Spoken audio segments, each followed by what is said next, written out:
Hi hello, എൻ്റെ കുടുംബത്തിലോട്ട് സ്വാഗതം. ഇന്ന് നമ്മൾ ഒരു ചെറിയൊരു ചീരത്തോരനാണ് വെക്കാൻ പോകുന്നത്. അത് ഞാൻ തന്നെ കുഴിച്ച് വെച്ച് എൻ്റെ പറമ്പിൽ നിന്ന് തന്നെ നമ്മുടെ തന്നെ ചീരയാണ്. പിന്നെ അതുകൊണ്ട് തന്നെ അതിൻ്റെ ഇലയ്ക്കൊക്കെ ചെറിയ ചെറിയ പുഴുക്കുത്തുകളൊക്കെ ഉണ്ട്. പിന്നെ മായം ചേരാത്തതായതുകൊണ്ട് നമുക്ക് ധൈര്യമായിട്ട് തന്നെ കഴിക്കാവുന്നതാണ്.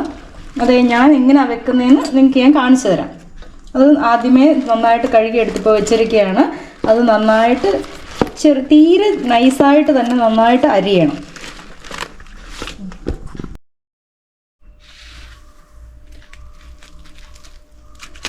ഇതുപോലെ നമ്മുടെ ചീര തീരെ നൈസായിട്ട് നന്നായിട്ട് അരിയണം. ഏകദേശം നമ്മുടെ ചീര ഇപ്പം അരിഞ്ഞ് തീരാറായി.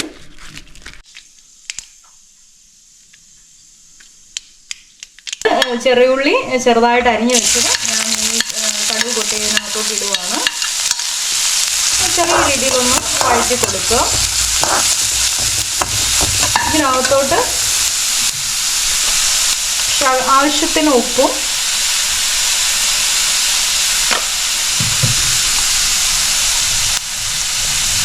ശകലം മഞ്ഞൾപ്പൊടിയും കൂടി ഇടുക.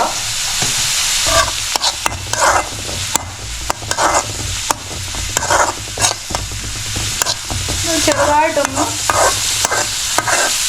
വഴലാൻ വെക്കുക.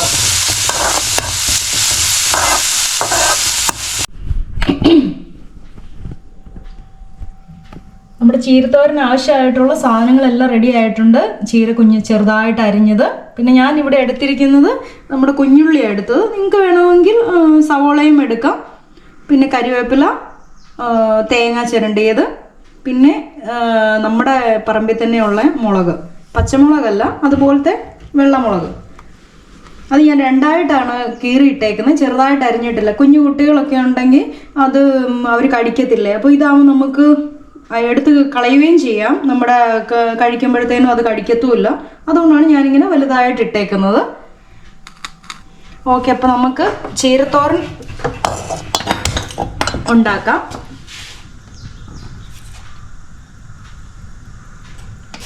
എണ്ണ ചൂടായി കഴിയുമ്പോൾ അതിനകത്തോട്ട് കടുക് ഇട്ടുക.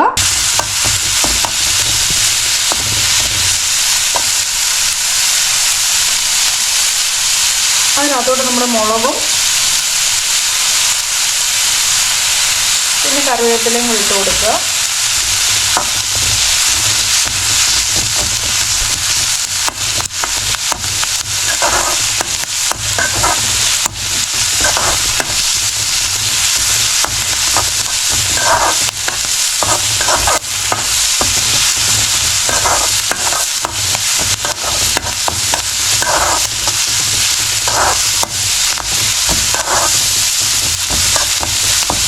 ശകലം കുറച്ച് വെക്കുക.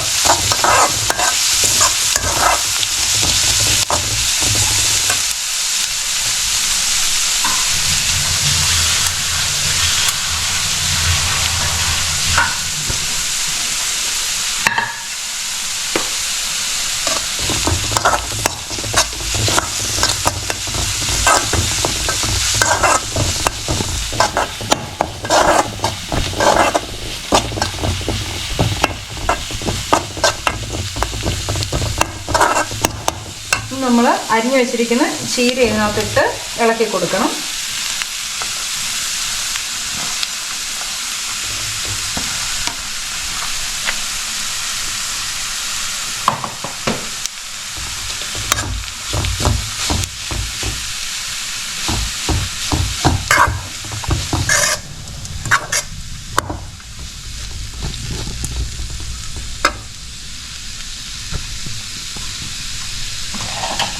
നമ്മൾ ഇതുവരെ ഇതിനകത്ത് വെള്ളമൊന്നും ചെറിയ രീതിയിൽ വെള്ളം ഇങ്ങനെ താളിച്ചൊഴിക്കുന്നതാണ്. ഇന്നിപ്പോൾ ഞാനിവിടെ ചെയ്യാൻ പോകുന്നത് നമ്മുടെ ഈ ചിരണ്ടി വെച്ചേക്കുന്ന തേങ്ങ, അതിനകത്ത് നിന്ന് നമ്മൾ വെള്ളം ഒഴിക്കേണ്ട ആവശ്യമില്ല. അതിനകത്ത് തന്നെ തേങ്ങാപ്പാലുണ്ട്. ആ പാല് ഇതിനകത്ത് പിഴിഞ്ഞൊഴിച്ചാൽ ആവശ്യത്തിന് വെള്ളമായി. പിന്നെ വെള്ളം നമ്മൾ ഇതിനകത്ത് എക്സ്ട്രാ ചേർക്കേണ്ട കാര്യമില്ല.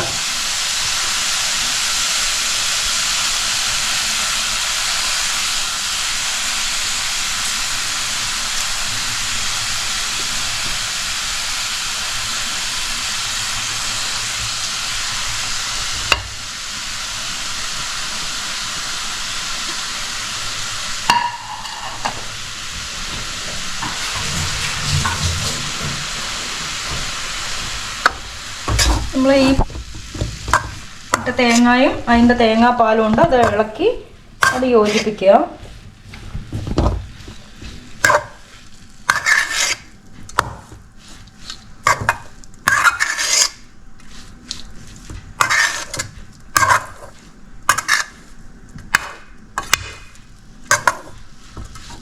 കഴിഞ്ഞിനി നമുക്കിത് മൂടി വെക്കാം. ഇതൊന്ന് ഈ ചീരയൊന്ന് വേവാൻ വേണ്ടിയിട്ട്.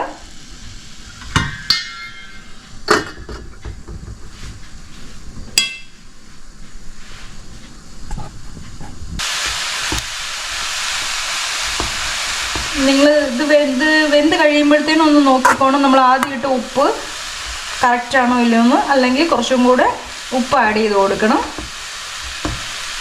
ഓക്കെ, നമ്മുടെ ചീരത്തോരൻ ഓക്കെ ആയി.